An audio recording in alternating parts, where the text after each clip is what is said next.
She was a maiden of rarest beauty, and not more lovely than full of glee.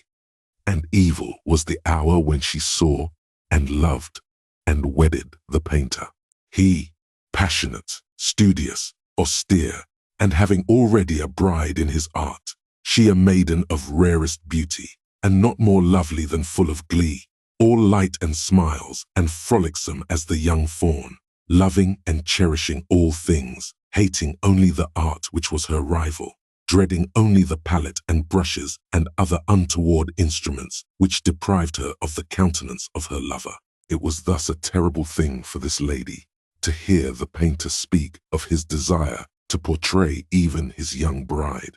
But she was humble and obedient, and sat meekly for many weeks in the dark, high turret chamber, where the light dripped upon the pale canvas only from overhead.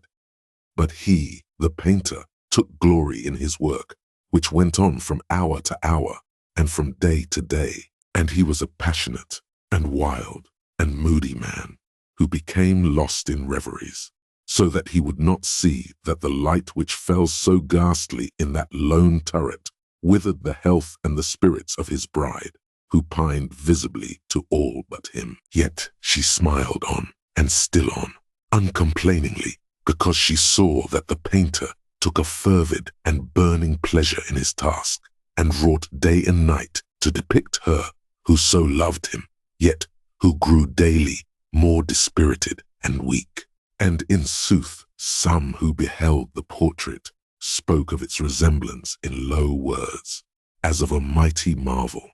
and a proof not less of the power of the painter than of his deep love for her whom he depicted so surpassingly well. But at length, as the labor drew nearer to its conclusion, there were admitted none into the turret,